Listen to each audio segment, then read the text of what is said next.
Hello प्यारे बच्चों, CWH science Hazaribagh में आपका स्वागत है। हज़ारीबाग का एकमात्र ऐसा यूट्यूब चैनल CWH साइंस जिसके द्वारा 11th-12th के बच्चों के लिए जो कि दूर दराज के क्षेत्रों में रहते हैं, इवन हज़ारीबाग में भी रह करके पढ़ते हैं, उसके लिए एक सुनहरा अवसर क्लास 11th के लिए हम लोग स्टार्ट कर रहे हैं फिजिक्स का मॉडल क्वेश्चंस पेपर जो प्रीवियस ईयर में पूछे जा चुके हैं। आज हम लोग देखेंगे 2019 का क्वेश्चन पेपर। हालांकि अभी 2023 चल रहा है तो हम लोग देखेंगे 2019, फिर 20, 21, 22 ऐसा ही सीक्वेंस में देखेंगे। और 2023 में फॉर्मेट चेंज भी हुआ है या होगा तो उसको फिर आएगा एग्जाम का पैटर्न, उस वक्त बताया जाएगा आप लोग को। फिलहाल अभी हम लोग देखेंगे 2019 में जैसा फॉर्मेट था उसके अनुसार। मैं सेल्फ कमल प्रजापति और आप हमसे पढ़ेंगे फिजिक्स, और देखिए फिजिक्स का आनंद लीजिए। आज हम लोग देख रहे हैं model question class 11th subject physics 2019 का ये पेपर है ना, 2019 का। आप देख लीजिए 2019 में इन सारे चैप्टर्स को लिया गया था, जिसमें से फिजिकल वर्ल्ड एंड मेजरमेंट इससे 2 क्वेश्चन पूछा गया था, काइनेमेटिक्स से 5, लॉज ऑफ मोशन से 5, वर्क एनर्जी पावर से 3, motion of system of particle and rigid body से 3, ग्रेविटेशन से 3, प्रॉपर्टीज ऑफ बल्क मैटर से 5, थर्मोडायनेमिक्स से 2, behaviour of perfect gas and kinetic theory of gas से 2, और ऑसिलेशंस एंड वेव से आपका 5 क्वेश्चन था। ठीक है, यानी सबसे ज़्यादा क्वेश्चन आपका वेव एंड ऑसिलेशन से 5 और प्रॉपर्टीज ऑफ बल्क मैटर से 5। उसके बाद आप आ जाइए काइनेमेटिक्स में, लॉज ऑफ मोशन और काइनेमेटिक्स, ये दोनों चैप्टर 5-5 नंबर का। ठीक है, तो हम लोग देखेंगे 1 बाय 1 सारे क्वेश्चंस को आज इस चैप्टर ये 2019 का सारा क्वेश्चन आज हम लोग देख करके कंप्लीट करेंगे। चलिए हम स्टार्ट करते हैं। अच्छा, उसमें क्या था, प्रत्येक क्वेश्चन 2 मार्क्स का था, टोटल नंबर ऑफ क्वेश्चन 35 था। मुझे लगता है कि 2023 में टोटल नंबर ऑफ क्वेश्चन 40 के आसपास रहेगा, 40 रहेगा। टोटल मार्क्स 2 नंबर का प्रत्येक था, यानी 35 × 2 70 हो गया आपका। तो यहाँ से देखिए क्वेश्चन नंबर फर्स्ट से स्टार्ट करें हम लोग। देखिए पूछता है 1 newton is equivalent to 1 newton. देखिए सबसे पहले ये समझिए कि न्यूटन जो है वो SI यूनिट है और डायन जो है वो CGS यूनिट है। ठीक है, CGS यूनिट और SI यूनिट के बीच में यहाँ आपसे रिलेशन पूछा गया है, फोर्स का और कुछ नहीं है। अब देखिए हम जानते हैं कि 1 न्यूटन को यदि हम लोग कन्वर्ट करेंगे तो ये हो जाएगा आपका 10⁵ डायन। ठीक है, 10⁵ डायन। 1 न्यूटन इज इक्वल टू 10⁵ डायन। तो आप देख लीजिए इसमें से जो भी ऑप्शन है वही मिल जाएगा। कहाँ गया, हाँ 1 न्यूटन इज इक्विवेलेंट टू 10⁴ डायन, नहीं 10⁵ डायन, हाँ यानी ऑप्शन नंबर बी सही हो जाएगा। ठीक, क्वेश्चन नंबर 2 देखिए, हम लोग रफ्तार में थोड़ा देखेंगे। ये क्वेश्चन इजी है, फिर जहाँ बनाने वाला क्वेश्चन रहेगा उसको हम लोग देखेंगे थोड़ा डिटेल में। Dimensional formula of frequency, frequency का डायमेंशनल फॉर्मूला क्या होगा, है ना। फ्रीक्वेंसी मतलब आवृत्ति, आवृत्ति का ऐसा यूनिट क्या होता है। ठीक है, फ्रीक्वेंसी देखिए, फ्रीक्वेंसी इक्वल टू क्या होता है, फ्रीक्वेंसी इक्वल टू होता है 1 टाइम पीरियड। ठीक है, इसका डायमेंशन की यदि बात करें तो सबसे पहले आप यूनिट समझ लीजिए। यूनिट इसका क्या होगा, यूनिट होगा 1/सेकेंड, या तो फिर आप बोल सकते हैं इसको पर सेकेंड। ठीक, और यदि हम इसका डायमेंशन निकालेंगे प्यारे बच्चों, तो डायमेंशन इसका क्या हो जाएगा, डायमेंशन हो जाएगा F, that means frequency equal to M, L और T। और इसके कपार पर मतलब इसके फेस पर क्या लिख देते हैं, मास नहीं है तो 0, यहाँ देखो केवल सेकेंड में मतलब टाइम वाला में है, लेंथ में नहीं है, T में -1 है। यहाँ देख लीजिए मतलब कि इसको ऊपर ले जाकर के हमेशा लिखना है, ये इसका डायमेंशनल फॉर्मूला है। ठीक, यानी M1, L0 और T-1 जहाँ पर भी आपको मिल रहा है वही इसका ऑप्शन होगा, M1, L0, T-1, यानी ऑप्शन नंबर डी करेक्ट हो जाएगा। ठीक, क्वेश्चन नंबर 3 देखिए, क्वेश्चन नंबर 3 क्या है, क्वेश्चन नंबर 3 है what does the speedometer of a vehicle read या मेजर। व्हीकल है ना, गाड़ी जो होता है, व्हीकल जो होता है वो किसको मेजर करता है। देखिए सबसे पहले बात ये समझिए कि व्हीकल जो है वो डिस्टेंस कवर करता है, और डिस्टेंस कवर्ड बाय पार्टिकल या बॉडी या व्हीकल लिखा हुआ है, व्हीकल बोल दीजिए, with respect to time is called क्या, स्पीड, है ना। अब व्हीकल के स्पीडोमीटर की बात करता है तो स्पीडोमीटर क्या मेजर करता है, तो इंस्टेंट मेजर करता है। इंस्टेंट मतलब क्षणिक वेग मेजर करता है। क्षणिक वेग का इंग्लिश क्या होता है, इंस्टेंटेनियस वेलोसिटी। आप इसमें से देख लीजिए जहां पर भी आपको मिलेगा इंस्टेंटेनियस वेलोसिटी, एवरेज स्पीड है, एवरेज वेलोसिटी है, इंस्टेंटेनियस स्पीड है, instantaneous velocity. What does the speedometer of a vehicle read, speedometer किसको मेजर करता है ना। अच्छा, ये स्पीडोमीटर की बात करता है और व्हीकल यानी रीडिंग की बात करता है, रीडिंग की। तो आप इसमें एवरेज स्पीड में लगाएंगे, इंस्टेंटेनियस नहीं। जितने समय के लिए हम देखते हैं क्षणिक मात्र इंटरवल ऑफ टाइम के लिए, वो होता है उसका इंस्टेनियस स्पीड। जैसे मान लिया जाए कोई आप गाड़ी चला रहे हैं, 40 के स्पीड में आपका गाड़ी चल रहा है, अचानक कोई फ़ोन करके पूछा कितना, या तो कोई भी पूछा, पीछे बैठा हुआ आदमी पूछा, मान लिया जाए कि कितना रफ्तार से चल रहे हैं, आप जैसे ही बोले 30 के रफ्तार में चल रहे हैं, वही आपका इंस्टेंट है, क्योंकि वो तुरंत घट या बढ़ सकता है ना, उसको इंस्टेनियस बोलते हैं। लेकिन आपसे पूछता है स्पीडोमीटर किसको मेजर करता है, तो स्पीडोमीटर क्या है, स्पीडोमीटर जो आपका मेजर करता है ना, तो वो एवरेज को मेजर करता है ना, एवरेज स्पीड को। Question number 3। क्वेश्चन नंबर 4 देखिए, question number 4, which of the following is a vector quantity. Vector quantity किससे कहते हैं, सबसे पहले ये जानना होगा, तो बिल्कुल आसान हो जाएगा ये क्वेश्चन। ठीक है, सबसे पहले ये आप जान लीजिए, डिस्टेंस से बनने वाला सारा फिजिकल क्वांटिटी, डिस्टेंस वो सारा होगा स्केलर, स्केलर, और डिस्प्लेसमेंट से बनने वाला सारा फिजिकल क्वांटिटी, डिस्प्लेसमेंट है ना, डिस्प्लेसमेंट से बनने वाला सारा फिजिकल क्वांटिटी ये होगा आपका क्या, वेक्टर। तो ये है आपका डिस्प्लेसमेंट, शॉर्ट में इसको लिख सकते हैं DISP, और ये है आपका वेक्टर। अब इसी जितना भी फिजिकल क्वांटिटी बनेगा सब वेक्टर और स्केलर होगा। जैसे distance, distance by time speed, ये भी स्केलर है। Displacement, displacement by time velocity, ये वेक्टर है। वेलोसिटी बाय टाइम एक्सेलरेशन, ये वेक्टर है। फिर मास इंटू एक्सेलरेशन, ये भी वेक्टर है, फोर्स है ना, यानी डिस्प्लेसमेंट से बनने वाला। आप यहाँ देख लीजिए क्या था, विच of the following is a vector quantity. Vector quantity कौन है, तो देख लीजिए यहाँ पे डिस्टेंस से बनने वाला सारा स्केलर होगा, डिस्प्लेसमेंट से बनने वाला सारा वेक्टर होगा। आपसे वेक्टर के बारे में बोला जा रहा है, मतलब कि टाइम तो होगा नहीं, डिस्प्लेसमेंट डिस्टेंस होगा नहीं, डिस्प्लेसमेंट होगा, स्पीड बनेगा, क्योंकि स्पीड डिस्टेंस बाय टाइम होता है। ठीक, यानी ऑप्शन नंबर सी करेक्ट हो जाएगा इसका। क्वेश्चन नंबर 5 देखिए, relation between linear velocity and angular velocity. Linear velocity और एंगुलर वेलोसिटी के बीच में रिलेशन क्या होता है। देखिए लीनियर वेलोसिटी और एंगुलर वेलोसिटी के बीच में रिलेशन क्या होता है, तो थोड़ा सा आपको समझना होगा। आप 10th क्लास में पढ़े होंगे कि यदि कोई भी ऑब्जेक्ट मूव करता है, मान लीजिए कि यहाँ से मूव कर रहा है, ये सर्कुलर ट्रैक पर, ये इसका थीटा है ना, ये थीटा है एंगुलर डिस्प्लेसमेंट, और ये एल दूरी यहाँ पे कवर करना, मतलब ये आर्क है।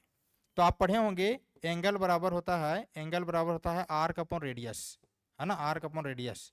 ठीक है, चाप बटा त्रिज्या जिसको बोलते हैं। तो आप लिख लीजिए ये थीटा इक्वल टू आर्क है आपका एल, और रेडियस कितना है आर। इसको आप क्रॉस मल्टीप्लाई कर लीजिए, क्रॉस करेंगे तो यहाँ देख लीजिए थोड़ा सा, ये हो जाएगा आपका r theta is equal to हो जाएगा L.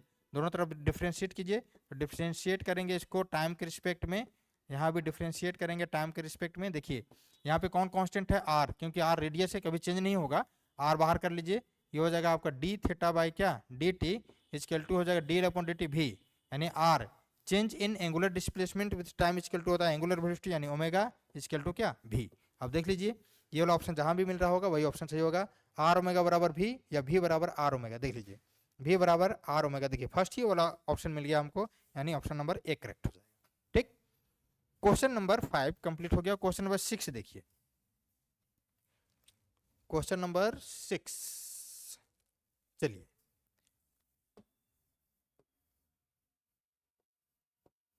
Question number 6, rate of change of angular velocity is called. देखो एंगुलर डिस्प्लेसमेंट थीटा को बोलते हैं, है ना, ये है आपका angular displacement, angular displacement.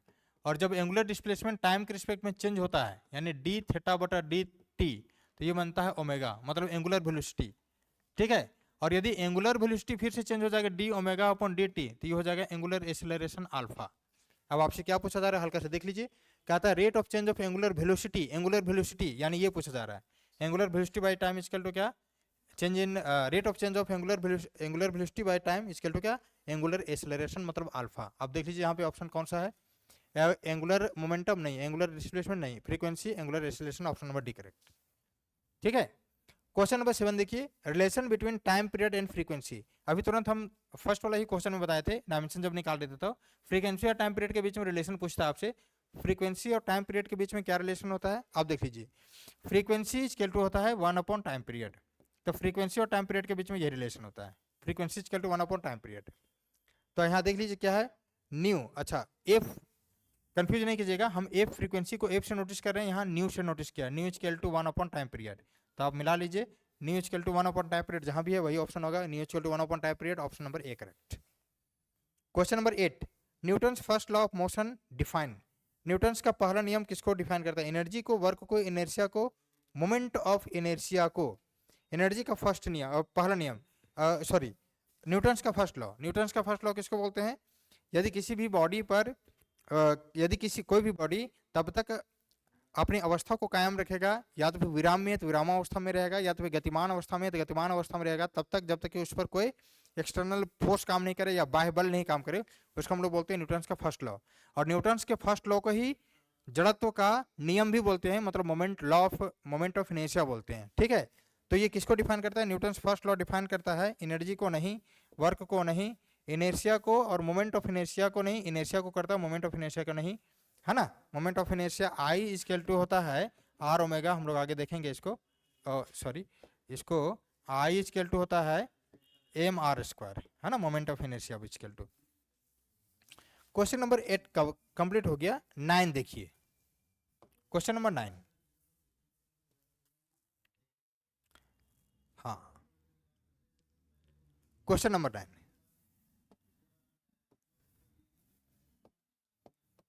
Question number 9 देखिए।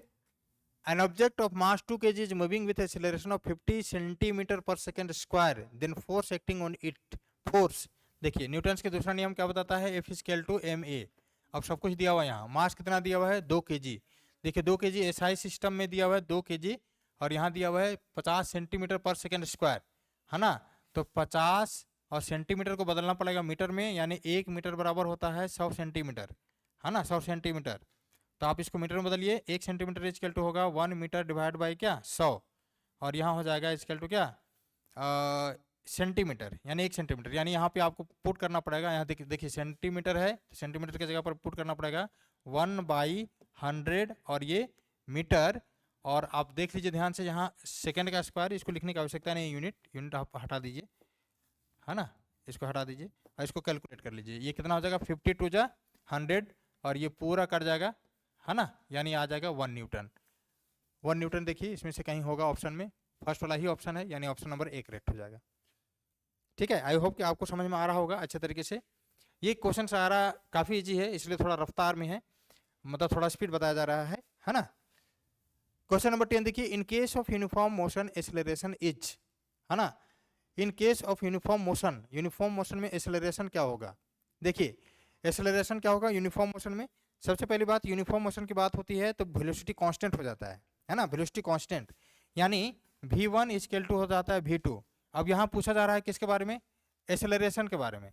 भाई एक्सेलरेशन बराबर क्या होगा? एक्सेलरेशन बराबर होता है change in velocity by time.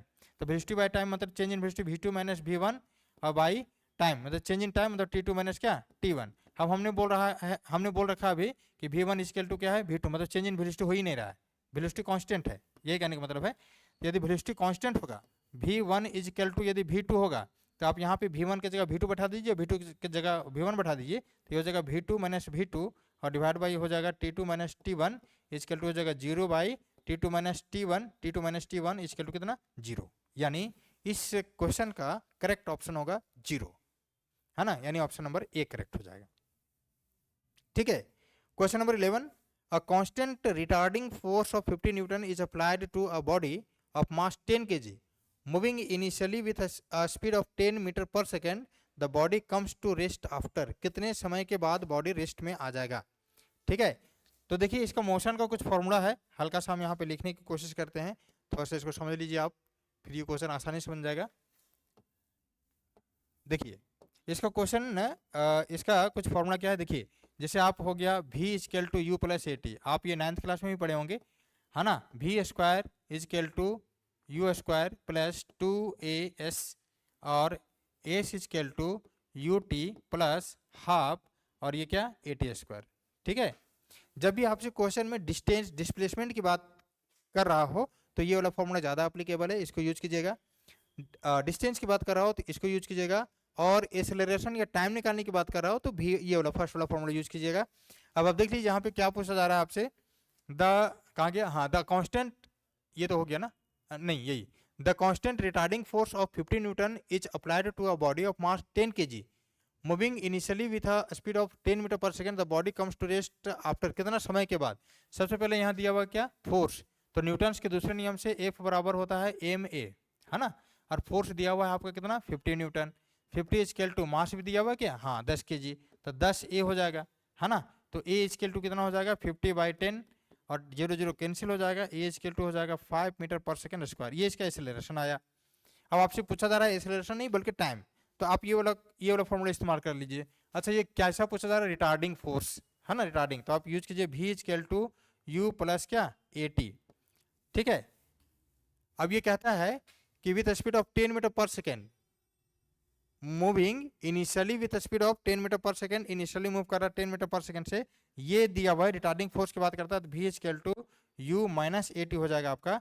ये जब चल रहा है 10 सेकंड के बाद पूछा जा रहा है कम टू रेस्ट, 10 सेकंड के बाद ये रुक जा रहा है, इसका मतलब फाइनल वेलोसिटी का मान कितना हो जा रहा है भाई, 0। अब 0 पुट कर दीजिए, इक्वल टू यू का मान 10 दिया हुआ है, माइनस एक्सेलरेशन हमने अभी निकाला 5, और टाइम पीरियड आपसे पूछा जा रहा है t, ठीक है। तो आप 10 को इधर ले आइए या तो 5t को इधर ले आइए, ये हो जाएगा आपका 5t इक्वल टू कितना हो जाएगा 10, और ये t इक्वल टू हो जाएगा 10/5 यानी 5 टू हो जाएगा 10, that means t equal to हो जाएगा 2 सेकेंड, ठीक है। इस क्वेश्चन का आंसर होगा 2 सेकेंड, यानी ऑप्शन नंबर ए सही हो जाएगा। ये क्वेश्चन अच्छा था, है ना। ये लॉज ऑफ मोशन से, ये motion in a straight line से ये क्वेश्चन था, और बहुत सुंदर क्वेश्चन था, अच्छा क्वेश्चन था। क्वेश्चन नंबर 11 कंप्लीट होगा। 12 देखिए, 12th, the direction of force of friction, force of friction का डायरेक्शन, घर्षण का जो बल होता है उसका डायरेक्शन किधर होता है, तो लिखता है perpendicular to the direction of motion of object. Object के सबसे पहले ये जानिए, frictional force is directly proportional होता है नॉर्मल रिएक्शन n, और इसको यदि तोड़ेंगे तो एफ आर इक्वल टू हो जाएगा म्यू n, और जहां पर n म्यू क्या है, ये है आपका coefficient of friction, coefficient of, ये है आपका क्या फ्रिक्शन, ठीक है, कॉफिशिएंट ऑफ फ्रिक्शन है, ओके। तो यहाँ पे देख लीजिए the direction of force of friction, force of friction का डायरेक्शन कैसा होगा, perpendicular to the direction of motion of object, object जिधर मोशन कर रहा है उसका perpendicular, along the direction of motion of the object, object जिधर जा रहा है वही उसी डायरेक्शन में, opposite to the direction of motion of the object, object जिधर जा रहा है उसके जस्ट अपोजिट। देखिए सबसे पहली बात, यदि इस ऑब्जेक्ट को माने ये आगे की ओर बढ़ रहा है तो फ्रिक्शनल फोर्स पीछे काम करता है, तो जिधर बॉडी मूव कर रहा है या जिधर बॉडी का मूवमेंट है उसके जस्ट अपोजिट डायरेक्शन में इसका क्या होगा, फ्रिक्शन काम करेगा, यानी ये ऑप्शन नंबर मोर अप्रोप्रिएट है, option number C, that means option C opposite to the direction of motion of object, ठीक है। क्वेश्चन नंबर 13,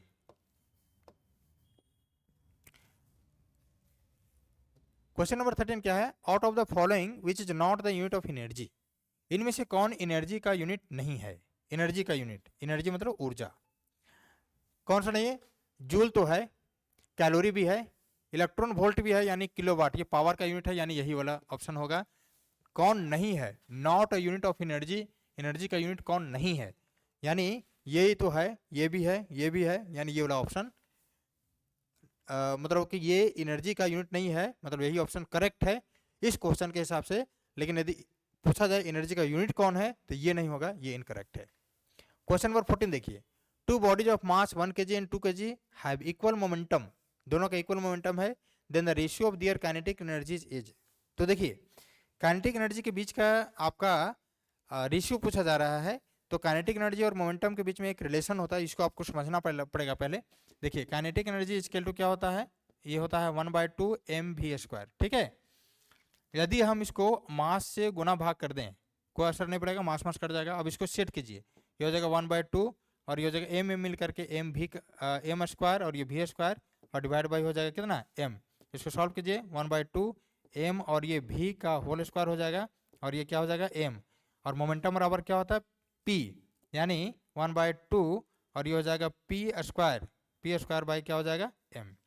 ये काइनेटिक एनर्जी और मोमेंटम के बीच का रिलेशन होता है। अब आपसे क्या पूछा जा रहा है, to bodies of mass 1 kg और 2 kg, दो बॉडी है जिसका मास है 1 kg और 2 kg और इसका इक्वल मोमेंटम है, मोमेंटम दोनों का बराबर है, तो इसका काइनेटिक एनर्जी का रेशियो पूछा जा रहा है। तो देखिए काइनेटिक एनर्जी सबसे पहले आप निकालिए, काइनेटिक एनर्जी पहले के लिए मतलब कि जब 1 kg है तब इक्वल टू ये हो जाएगा कितना, यहाँ से देख लीजिए p² बाई 2m। अच्छा मास लेने कितना बोला है, मास लेने बोला है आपसे 1 kg, आप ले लीजिए यहाँ पे मास 1 kg, 2m यानी 1 kg डिवाइड बाई पुनः p² बाई 2, ये वाला फॉर्मूला वाला, और मास कितना लेने बोला गया है आपसे 2 kg। देखिए यहाँ पे इस क्वेश्चन में बोला गया कि क्या इक्वल है, मोमेंटम, मोमेंटम इक्वल है, तो मोमेंटम देखिए ऊपर ये कैंसिल हो जाएगा, ये पलट करके ऊपर जाएगा, तो ये हो जाएगा, ये काइनेटिक एनर्जी फाइनल था नीचे, काइनेटिक एनर्जी, और ये फाइनल था। तो आप इसको देख लीजिए, kinetic energy initial divide by kinetic energy final is equal to, ये वाला ऊपर जाएगा तो ये हो जाएगा 2 × 2 और डिवाइड बाय नीचे क्या बच रहा है भाई, नीचे बच रहा है आपका 2 × 1, यानी 2 से 2 कैंसिल हो जाएगा, यानी 2:1 इसका सही आंसर होगा। इसमें से ऑप्शन नंबर हो जाएगा क्या, बी। ठीक है, ये भी बहुत अच्छा क्वेश्चन था। क्वेश्चन नंबर 14 कंप्लीट हो गया। क्वेश्चन नंबर 15 देखिए। क्वेश्चन नंबर 15, इन perfectly elastic collision, elastic collision की यदि बात करता है तब, है ना, कोलिजन दो प्रकार का होता है, इलास्टिक कोलिजन और in elastic collision. Elastic collision में क्या होता है, एक बॉडी दूसरे बॉडी से टकराएगा और दोनों अलग अलग वेलोसिटी से चलने लगेगा। इन इलास्टिक कोलिजन में क्या होता है, इन इलास्टिक कोलिजन में एक बॉडी दूसरे बॉडी से टकराएगा और दोनों साथ चलेगा, है ना, यही समझना है आपको। मेन आप इतना ध्यान में भी रखिए। हल्का सा आपको पिक्चर दिखाते हैं, हल्का सा आप देख लीजिए। यहाँ पर देखिए, कह रहे हैं यदि ये दो ऑब्जेक्ट है ना, ये आ करके यहाँ टकराया, यदि इसका मास m है, इसका मास m2 है ना, इसका वेलोसिटी है मान लीजिए आप u1 है, इसका वेलोसिटी आप u2 मान लीजिए। u1 बड़ा होना चाहिए u2 से, मतलब इसका वेलोसिटी ज़्यादा होना चाहिए इससे, नहीं तो इसका वेलोसिटी ज़्यादा कर दीजिएगा, कभी नहीं टकराएगा, सबसे आगे चलते हुए चलता चला जाएगा। यदि ये इससे टकराता है और टकराने के बाद इसका वेलोसिटी अलग हो जाता है, इसका वेलोसिटी v1 हो गया, इसका वेलोसिटी मान लीजिए v2 हो गया, तो ऐसे कोलिजन को हम लोग बोलते हैं इलास्टिक कोलिजन। ये है आपका इलास्टिक कोलिजन, इलास्टिक। लेकिन दूसरा कंडीशन में यदि एक ऑब्जेक्ट दूसरे ऑब्जेक्ट से टकराता है ना, यदि मान लीजिए मास m1 है, इसका मास m2 है, ये u1 वेलोसिटी से चल रहा है, और मान लीजिए कि ये u2 है, ये रेस्ट में है, यानी u2 का मान 0 है, तब ये इससे टकराएगा और ये जैसा ही ये साथ में चलने लगेगा, फाइनल वेलोसिटी दोनों बराबर हो जाएगा। तो इस कंडीशन को हम लोग बोलते हैं in elastic collision, in elastic collision, in elastic collision. ठीक है प्यारे बच्चों, तो यहाँ पे हमसे पूछा जा रहा है कि in perfectly elastic collision, elastic collision में काइनेटिक एनर्जी और मोमेंटम दोनों कंजर्व रहता है। तो आप इसमें देख लीजिए क्या है, ओनली मोमेंटम इज कंजर्व, नहीं, momentum and kinetic energy both are conserve, हाँ यही ऑप्शन सही हो गया, है ना, नाइदर मोमेंटम ना, ये तो नहीं होगा, ओनली काइनेटिक एनर्जी ये भी नहीं होगा। ठीक है, यानी 15 नंबर क्वेश्चन का ऑप्शन नंबर बी करेक्ट हो जाएगा। क्वेश्चन नंबर आप देखिए 16, क्वेश्चन नंबर 16 देखिए क्या है, SI unit of moment of inertia. Moment of inertia का एसआई यूनिट क्या होगा भाई, अभी तुरंत हम थोड़े देर पहले बताए थे, मोमेंट ऑफ इनर्शिया आई से नोटिस करते हैं और इसका मतलब होता है mr²। जहाँ पर ये मास है, मास का यूनिट यदि हम लोग बात करें यूनिट इसका, तो यूनिट ही पूछा जा रहा है, मास का क्या हो जाएगा kg, और ये मीटर मतलब डिस्टेंस, डिस्टेंस का क्या मीटर², यानी kg मीटर²। इस क्वेश्चन का करेक्ट आंसर होगा kg मीटर², और इसका ऑप्शन कौन सा होगा, kg मीटर, kg पर मीटर नहीं, kg पर मीटर² नहीं, ये वाला ऑप्शन सही होगा, मतलब ऑप्शन नंबर डी, है ना। इस क्वेश्चन का ऑप्शन नंबर डी करेक्ट हो जाएगा। Question number 17, a couple produce, couple, couple मतलब क्या होता है, जोड़ा, है ना।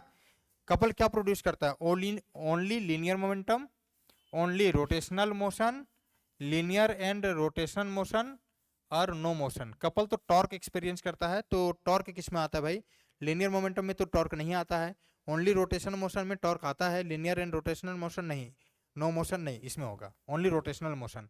टॉर्क, टॉर्क क्या बोल रहे हैं, देखो बाबू, फोर्स बराबर क्या होता है ma, यदि हम इस पर वेक्टर साइन लगा दें तो लगा सकते हैं, यदि इसको r से गुना भाग कर दिया जाए, मतलब r से गुना कर दिया जाए दोनों तरफ r से, ये तो r क्रॉस f क्या बन जाएगा, टॉर्क, है ना, torque.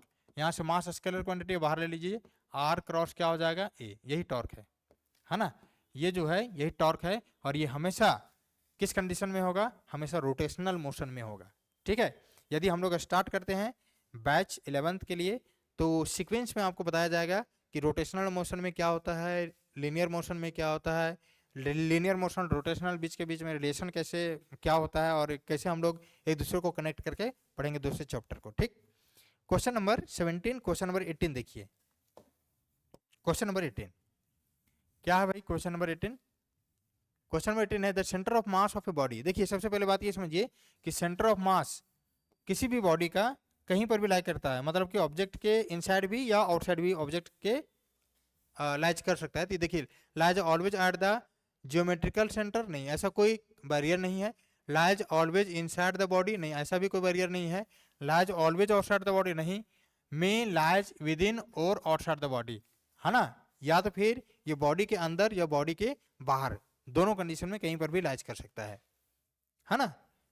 Question number 18, question number 9 देखिए, Kepler's second law is a consequence of. Kepler's ने 3 नियम बताया था। पहला नियम क्या था? कैपलस का पहला नियम था लॉ ऑफ ऑर्बिट, दूसरा नियम था लॉ ऑफ एरिया और तीसरा नियम था लॉ ऑफ टाइम पीरियड, है ना। तो इसमें से आपसे पूछा जाए क्या जा रहा है? सेकेंड लॉ, है ना। तो सेकेंड लॉ में हमने बताया अभी एरिया के बारे में बताया था, dA/dt, है ना, ये हमेशा कांस्टेंट रहता था। और इसमें यदि हम लोग बात करें मोमेंटम की, है ना, मोमेंटम की, तो वो कंजर्व रहता था। आप देख लीजिए, कंजर्वेशन ऑफ एनर्जी नहीं, एनर्जी नहीं कंजर्व रहेगा, conservation of linear momentum, conservation of angular momentum, है ना। और ये क्या है? कंजर्वेशन ऑफ मास, तो एंगुलर मोमेंटम कंजर्व रहता था, कंजर्वेशन ऑफ एंगुलर मोमेंटम मतलब एल। एल बराबर क्या होता है? एंगुलर मोमेंटम आप समझ लीजिए, पी बराबर होता है क्या? एम भी, linear momentum.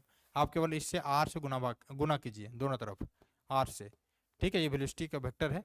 Are cross P को एल बोलते हैं, और यहाँ मास बाहर ले लेंगे तो ये हो जाएगा आर क्रॉस क्या? भी। यही है एंगुलर मोमेंटम, और यही इसमें कंजर्व रहता है लॉ ऑफ एरिया में, यानी कैपलस के सेकंड नियम में। यानी ऑप्शन नंबर इसका कौन सा सही हो जाएगा? ऑप्शन नंबर सी करेक्ट हो जाएगा, ठीक। क्वेश्चन नंबर 20 देखिए, क्वेश्चन नंबर 20 देखिए, विच of the following statement is correct regarding the gravitational force. Gravitational force के रिगार्डिंग कौन सा स्टेटमेंट सही है? आपसे पूछा जा रहा है, यही क्वेश्चन है। Which of the following statements is correct regarding the gravitational force. First है the gravitational force is dependent on the intervening medium, the gravitational force is a non conservative force, the gravitational force forms action reaction pair, the gravitational force is non central force. सबसे पहली बात ये नहीं होगा, central non central नहीं होता है, ये सेंट्रल होता है।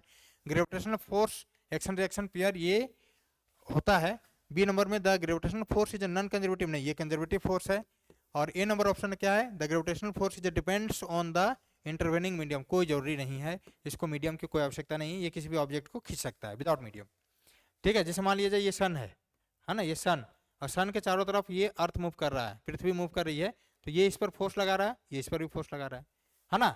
यानी ग्रेविटेशनल फोर्स क्या फॉर्म करता है? एक्शन रिएक्शन पेयर फॉर्म करता है, यानी ऑप्शन नंबर सी करेक्ट हो जाएगा। क्वेश्चन नंबर 20 का ऑप्शन कौन सा? सी करेक्ट हो जाएगा। क्वेश्चन नंबर 21, क्वेश्चन नंबर 21 देखिए, the SI unit of G is. G क्या है? जी है गुरुत्वीय नियतांक, हिंदी में बोलते हैं इसको, और इंग्लिश में बोलते हैं इसको ग्रेविटेशनल कांस्टेंट। ध्यान से देखिए इसको, एफ इक्वल टू होता है भाई जी m1 m2 और बाई क्या? R square. हमसे क्या पूछा जा रहा है?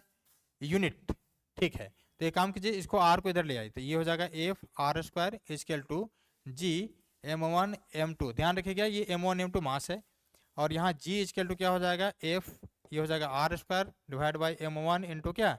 m2। अब इसका यूनिट लिख लीजिए, फोर्स का न्यूटन, और इसका क्या हो जाएगा? मीटर स्क्वायर, और नीचे देख लीजिए ये केजी, ये भी केजी, यानी केजी का स्क्वायर। दैट मीन्स हम लिख सकते हैं न्यूटन मीटर स्क्वायर पर केजी स्क्वायर। अब ऑप्शन में ला लीजिए क्या है? न्यूटन, अच्छा ये ऐसा लिखा हुआ है ना, ठीक है, इसको ऊपर ले चलते हैं, ये हो जाएगा न्यूटन मीटर स्क्वायर, और ये केजी ये नीचे है, ऊपर ले जाएंगे तो ये हो जाएगा -2। अब मिलाइए, केजी पर -2 कहाँ है? यहाँ है। Newton metre square, newton metre square, यही मिल गया, ठीक है। बाकी सारा ऑप्शन गलत है।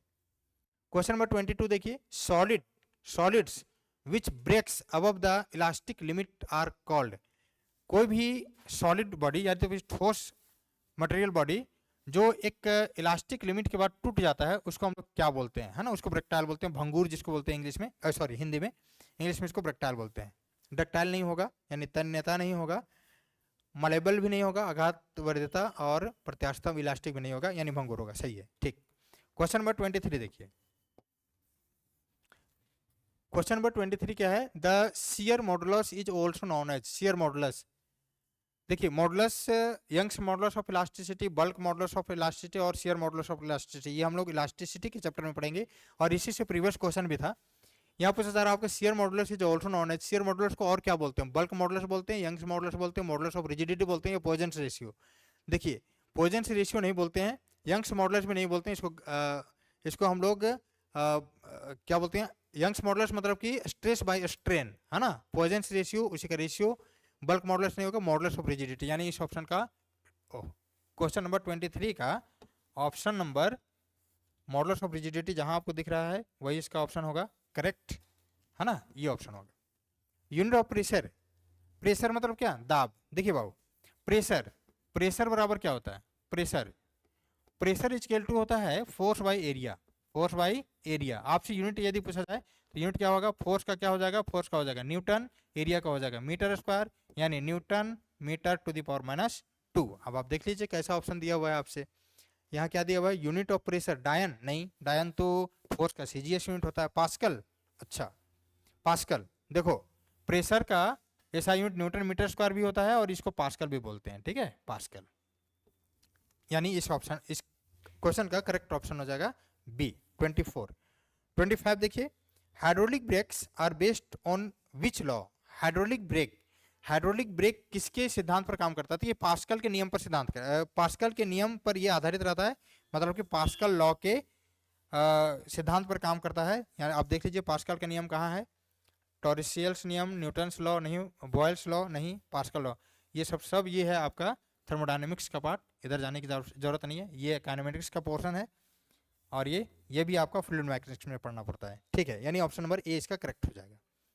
क्वेश्चन नंबर 25 कंप्लीट हो गया। क्वेश्चन नंबर 26 देखिए, 26, out of the following which is the fastest mode of transfer of heat, heat के ट्रांसफर के लिए निम्नलिखित में से कौन सी विधि द्वारा उष्मा का स्थानांतरण सबसे तेज होता है, तो चालन, कंडक्शन द्वारा नहीं, कन्वेक्शन द्वारा नहीं, ए और बी, कंडक्शन और कन्वेक्शन द्वारा नहीं होता है, ये दोनों द्वारा नहीं होगा, रेडिएशन यानी विकिरण, हाँ रेडिएशन द्वारा होता है, ठीक है।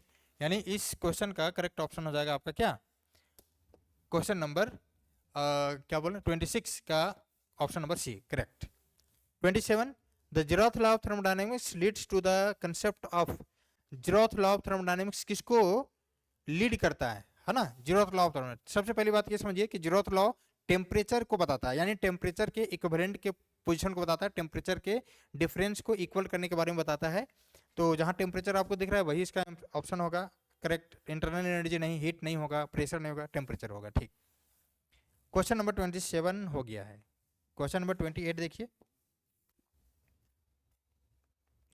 Question number 28, in adiabatic process relation between volume and pressure P, adiabatic process में कौन सा एक रिलेशन सही है, यहाँ पी भी कांस्टेंट नहीं, ये नहीं होगा, पी बाई भी कांस्टेंट नहीं होगा, P V to the power gamma, gamma के जगह आर लिखा हुआ कोई बात नहीं है ना, और पी भी गामा कांस्टेंट, तो इस क्वेश्चन का सही ऑप्शन हो जाएगा ऑप्शन नंबर डी, है ना। ये इसका रिलेशन निकालने पर पता चल जाएगा आपको, है ना, अभी निकालना पॉसिबल नहीं है, आप केवल अभी जानिए, ऑप्शन नंबर इसका डी करेक्ट हो जाएगा।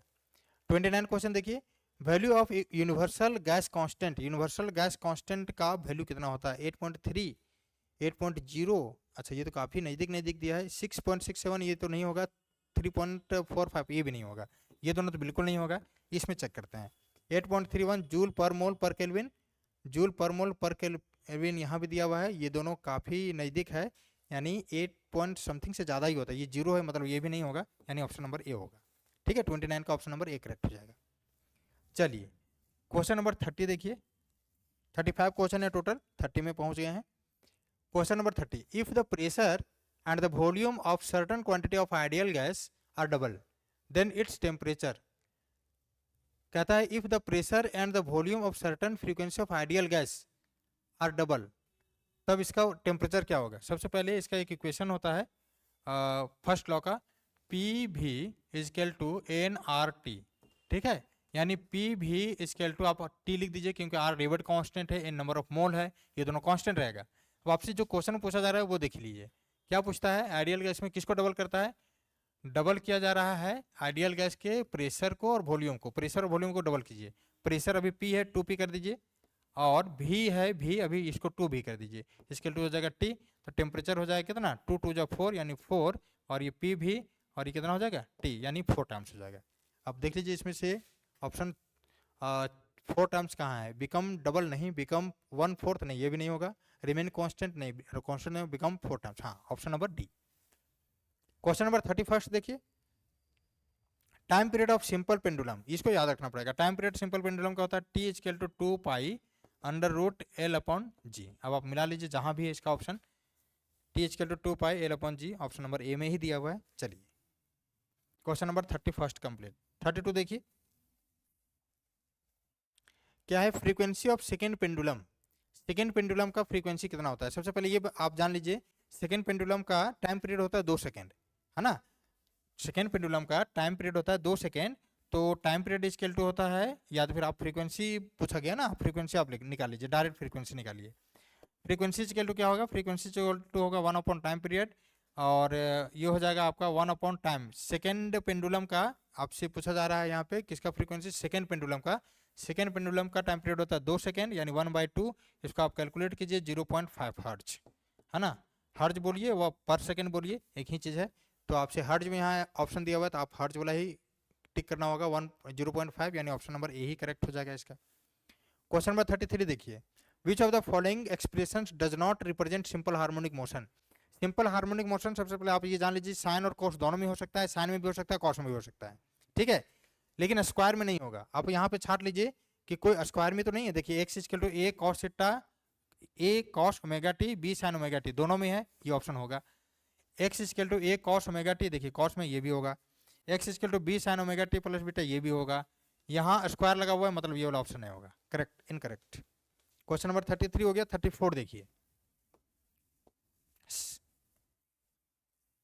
क्या है, a progressive wave is represented by y equal to 5 sin 100 pi t minus 2 pi x, where x and y in meter and t in second, then maximum particle velocity is।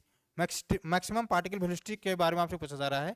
तो maximum particle velocity कैसे हम लोग निकालते हैं, v equal to हम लोग निकालते हैं ओमेगा बाई के से, ठीक है। ये मैक्सिमम पार्टिकल वेलोसिटी है, ओमेगा क्या है, एंगुलर वेलोसिटी। आप इसको पहले जनरलाइज फॉर्म में इसको लाइए। y इक्वल टू लिखा हुआ है आपका कितना, ये है 5, ये है आपका साइन, और ये है 100 पाई टी, 100 पाई टी है ये, और ये माइनस है 2 पाई, और ये क्या है x, ठीक है। और y इक्वल टू होता है क्या है, a साइन, है ना, ओमेगा टी माइनस के एक्स। यहाँ से ढूंढिए a की जगह पर क्या क्या जरूरत है हमको, ओमेगा। ओमेगा कहाँ मिल रहा है, यहाँ पे मिल रहा है, देख लीजिए इस जगह पर, है ना। यानी ओमेगा इक्वल टू कितना लिखा हुआ भाई, 100 पाई। और क्या चाहिए हमको, के चाहिए। के कहाँ लिखा हुआ मिल रहा है आपको, यहाँ पे के, यहाँ पे के इक्वल टू है 2 पाई, यानी के इक्वल टू है आपका कितना, 2 पाई। अब आप जा करके यहाँ पर बैठा दीजिए इसको, b equal to omega, omega कहाँ गया, 100 पाई, 100 पाई, और डिवाइड बाई के का वैल्यू कितना है, 2 पाई, 2 पाई। इसको कट कीजिए, ये 2 15 जग कट जाएगा, ओहो, ये हो जाएगा आपका 2, ये 50 टाइम्स 50 बार में कट जाएगा, और ये हो जाएगा कितना 50, और वेलोसिटी की बात करता है 50 मीटर पर सेकेंड। क्या ऑप्शन दिया, 100 पाई मीटर पर सेकेंड, 200, 400, 500, एक minute, 5 sign 100 pi T, 100 pi T, और 2 पाई एक्स, 2 पाई एक्स, ठीक है। वाई ए साइन ओमेगा टी माइनस के एक्स, ओमेगा यहाँ इतना, ये ओमेगा 100 पाई, और भी बराबर ओमेगा बाई के, नहीं इसमें इस क्वेश्चन में एरर है ना, यहाँ एरर होगा, यहाँ हो जाएगा आपका 50 मीटर पर सेकेंड, ठीक है। ये क्वेश्चन रॉन्ग है, इसको आप करेक्शन कर लीजिएगा। लास्ट क्वेश्चन देखिए, question number 35 and last, the Doppler effect is applicable for. Doppler effect sound के किस में होता है, ठीक है। क्या दिया हुआ है, sound wave only, light wave only, both sound and light wave only, none of this. Sound wave हमने अभी बता दिया, लाइट वेव में नहीं होता है, इसमें तो वेव फ्रंट काम करता है, या तो फिर हाइजेंस प्रिंसिपल आप इसमें ले लीजिए। इसमें बोथ तो होगा ही नहीं, नन ऑफ दिस नहीं होगा, यानी 35 क्वेश्चन नंबर का ऑप्शन नंबर कौन सा करेक्ट हो जाएगा, ऑप्शन नंबर ए, यानी sound wave only. I hope ये 2019 का ये सेट था जिसको आप लोग को प्रोवाइड किया गया है। इसी तरह से जितने भी सेट अभी तक आए हैं 2019, 20, 21, 22 और इवन 23 का जो आएगा, उसका मल्टीपल चॉइस क्वेश्चन पहले ही गेसेस क्वेश्चन आप लोग के लिए करवा दिया जाएगा, ताकि आपको एग्जामिनेशन में इतने की भी दिक्कत ना हो, ठीक है। नेक्स्ट वीडियो का इंतजार कीजिए, तब तक धन्यवाद।